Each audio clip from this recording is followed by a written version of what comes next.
Okay, in this second video, I will be showing you how we can make a simple application where we build one page that allows the user to enter two numbers and then perform specific operations on them, such as addition and subtraction and so on.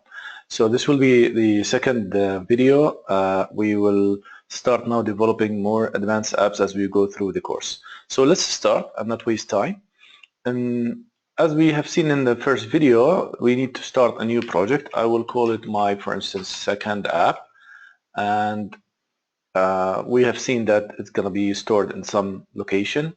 And it's recommended that we start the app with the capital case. As you could see, there was a comment in here. So we're just going to quickly go through that. We already went through this in the first video. I'm going to make an empty page.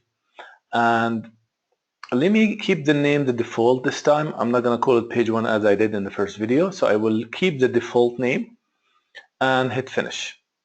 So now what happens is Android will go ahead and prepare a simple app for me. That app will allow me to basically have the ground to start building the page from scratch. So let's see. So here it is. As we can see, here is the resources folder, the manifests folder, the Java folder, and so on. And notice this time that the Java file is called main activity because I kept the name of the page or the activity the same thing, which was the default name. So let's do this. So what we will do next is we will go ahead and finish the layout. So let's do this. What I want to do is to create a program that, as I said, allow performing operations on a specific number. So here is the layout. I'm going to start with it. So we will delete this simple text view that's in there. So the layout is fresh now. It's of type relative layout. So what we do next is we will create this first text view, and I'm just going to put the text number 1 in it, and I'm just going to call it TV. TV num1 stands for TV number 1. And beneath it, I'm going to have an edit text. Notice this one will be from the text fields. So I'm going to do this. I'm going to make it right beneath that. You see below TV1, TV num1. Now for this field, what I will do is I will make its width. So for that, I want to make its width match parent. So as you see, it's at the width of the screen. And I'm going to repeat this process. So I'm going to have another one for the second number. And that one, I'm going to call it number 2. And TV number 2. There is one little thing I forgot to change. When the edit text here is named, as you could see, edit text by default. I want to name this ET num1, so I remember that this is an edit text, and this num1 is still located the same one below that edit text. So I'm just gonna now add another edit text. And that other one, we call it ET num2. Those will be used to basically receive input. And this one, I will also change its width. So it is at the width of the screen. Now, I need to have multiple buttons to perform different operations. For instance, let's just do two simple things. This is the button that will be, let me just make sure it's just below it, and we will call this button add, and I'm gonna call it BT and add. Okay, and the other one that's in here is going to be the same thing, except I will call it, for instance, subtract. Let's just make sure it's beneath it, and we will call this BT and subtract, and this will be called subtract.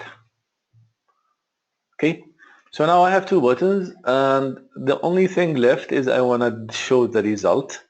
somewhere. So I'm going to be showing this in a text view that I will have below the second button. So I will call this result by default, and I will call it TV result. So now I finished developing this screen, and we could look at it. It's a text view in the beginning, then edit text, that's for the number, and then we have the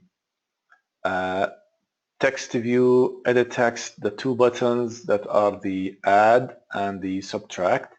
And finally, I have the text view that will be used to display the result, which is called TV result. Okay, great. So now I'm done with the interface, and I will go to the Java file, which is the one below Java. As you could see, we have two folders. We discussed before that one has this application activities code, and one is for testing. The testing, we will forget about it for now. So we'll go to the main page, and here we go. So what I will do, as I did last time, I'm going to define variables to be able to connect to the different things I have in the screen. So I will define one variable that I will call it num1, and another one I will call it TV, basically num2. Sorry for that, TV num2. And notice it automatically added edit text for me. And then we have the button. We need the button. So one for add, and I'm just going to call it B1, B2. So we recall that we have two buttons. And let me just add the last one, which is the text view for basically accessing the result. So this is the text view, and we will call it TV RS for result, for instance. Okay, so now I defined the three variables that I will need, and I will inside onCreate. Notice I have to be inside this function. Remember, this function is part of this class. So I'm gonna open the function, and right there what I'll do is this. I will connect to the different things I will be accessing as I'm doing the logic of my app. And recall, I have to do that correctly. I just do find view by ID, and the beautiful thing is the IntelliSense feature will make my job much easier. So I'm going to connect to the edit text. Okay, I just made a mistake, but it's good that it's not a mistake, but we should be accurate in our descriptions. If you notice here, I call this TV, which although it is edit text, so I'm just gonna name this correct so that so we don't have a mistake in our understanding. So those are actually edit texts, not text fields. So and accordingly, I'm gonna change this to etnum1. Now I will do the same for the second number, which will be basically the second edit text, and I will do also connection with the two buttons I have. I have the first button, we have it's the same, it's just button, and I do the find view by ID thing to allow connecting, as we mentioned last time. This will allow those two variables to connect to the objects that exist on the screen. So this will be the first button, and we can see that I will repeat this for the second button, as we can imagine. So this will be the subtract. Now the only thing left is the TV result, and that also has to be connected to the text view that's on the screen. And that was, if you recall, I have multiple text views. I need the third one, the TV result. Now what did this do? Now, as we have seen, that onCreate is a function that will automatically be called the minute this page is open or this activity is open. Now it will first connect to the layout file, which is the one that's in here, the one that has the design of my page. And that not only that, those variables I defined at the top, those are references. They will be connecting to the objects that are on the screen, to the controls or the views that are on the screen, to allow me to perform different operations on them. Okay, now what's next? Next, I want to add logic. So notice what I'll do. I will just now do the button B1, which is for adding. I'm just going to use the set on click listener. Notice I just type set capital case ON and it automatically gave me this option. So I double click on it and inside it I will do new capital O, and also that first option that showed up I will use, and it will automatically complete the code for me. This is auto completion feature, part of Android Studio. Now, all what I have to do is to do the logic that will allow me perform addition on the numbers and displaying the result. And now, how do I do that? Imagine that the numbers I'm dealing with are integer numbers. So I will do this. I'll define two variables, one for instance for x and one for y. X is the first number, imagine. How do I get the first number value from the screen? It exists inside this edit text. So this is how I do it. I say etnum1 dot get text. Now the thing is, I want to make sure I get rid of all the spaces. So the thing is, this returns a string. So I need to convert this in an integer. I use the built-in Java class for converting an integer, and it's integer.parseInt. So I put this whole thing, the result, I put it inside integer.parseInt. Now the same thing will be repeated. I want to make sure you see the whole line. The same thing will be repeated for the y, but the y will be obviously for the second number. So here it is. Here is the y, and the y will be for the second number. Now, all great. So I need to store the result. Let's say I'm just going to put r for result, and I will say r equals x plus y. So now it's time to place the result inside. I didn't do any validation, of course. I should be validating before I adding, make sure like it's not empty and all of that. But this is not the intention of this example. Now, so what should I do now? How do I display the result? The result is supposed to be displayed in the TV res variable or object. So what I'll do is TV res. I will use set text. And there is multiple ways because this receives strings and this is integer. How do I convert the integer? I could always do, I could use the string dot, I could just simply like this, just gonna do adding this to quotations. The minute you do add anything to string, it becomes a string concatenation. There are actually more than one way to do that. That's maybe one simple way how we can actually do the conversion. Why I've done that? Remember, R is integer. Set text receives strings. So I cannot just put an integer. I will refuse that, as you have seen. Look, it will give me an error. So it will just give you an error if you do that. So what I'll do is I just did the concatenation to string, and this will make it look like a string. So if we have a 10 as an integer, concatenating this with nothing, it will make it a string of the same value, which is 10 in this case. So let's basically execute that. And so here what we will have now, I'm just going to be running this on the emulator. So I will start the emulator as we did last time, and here we go, AVD manager. If you recall, this is the one we used, MyPhone 10. I will run this there, and we need to wait a few seconds before it starts. Recall that this is a lengthy process, so might not finish as quick as you think. Now, the minute this phone is open, what happens is I can simply run the application. Let's just wait a few seconds before it comes to life.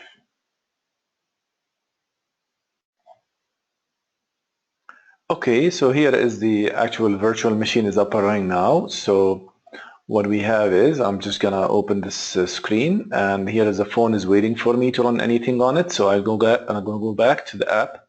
So I will use the run option and run the app. So now it will basically start building the application, and if all goes well, it should run this in here so we can test and make sure all is good.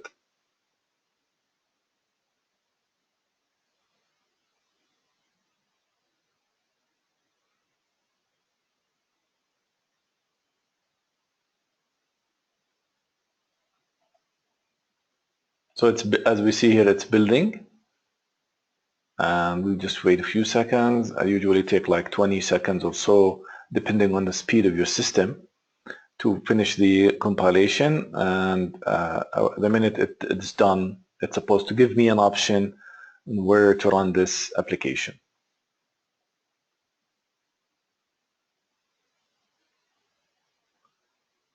Okay, so it is done building. It took actually more than usual. Now here it is. It's telling me this window device chooser. So I'm going to be running this on this example on actually in the emulator version. Notice here it is, the emulator. So I'm going to hit OK and wait, hopefully, to run all fine on this system. It's doing the installation process, and then it will launch that app. So we could basically see the result. Here it comes. So now this is the screen I designed. It has the views, the text view, the edit text. Now I could simply start entering my values and just to try how actually it goes. So far I have only implemented the logic for one button, if you recall. So I'm just going to hit add, and so there is a problem in showing the results. Let's just look at the app, at the results. See the screen, where is this TV result, because it's not showing up. So I'm just going to go back to the app so we all see it correctly. Is the text view the result? It is. Just want to make sure it's showing up. Yeah, this last text view, it's not showing anywhere. Center. Okay, I want to make sure it's showing up. So I want to put this right below the button because it wasn't. So let me just run again. It's good that we see those kinds of errors. So most likely that text view was below one of these components, the button or something. Like the subtract seems to be in the middle of the page. So now let's just see how it goes. I just run it again, so it's going to close this old version and open the new version. And so we see that. Notice the word result wasn't showing because it was located under one of those buttons. So let me just check the logic again and hit add. Notice now it's doing this fine. It's doing the addition, and I could go back to different numbers and make sure all is good. Of course, again, I didn't do any validation. So if I put something by mistake that is not a number, this will, as you could see, cause the application to crash. So I must do validation if I want to avoid those kinds of situations. Now, let's just go back to our program and add the logic for a second button. Now, how do we do that? We do this by simply repeating the same process. I will just copy this whole thing to make it quick, and as you could see here, I'm going to do button 2, and I'll simply change the logic to be minus. As simple as that. And I will save, run again, and just watch and see what happens to the system. Now my application is able to run both commands. Supposed to be, here it is. I run this on the screen, and I check the logic for both applications. Both commands, sorry. So let's just do this. Let's say 10 and 20, and I'm just gonna do add. It shows 30, and subtract, it shows 10, as you could see. So now this is the first example that shows how actually we can make a simple application that allows adding two numbers or subtracting two numbers, and showing how we can connect the different things, like the controls with the page, with the logic. And hopefully it was a beneficial example to all of you. Thank you very much.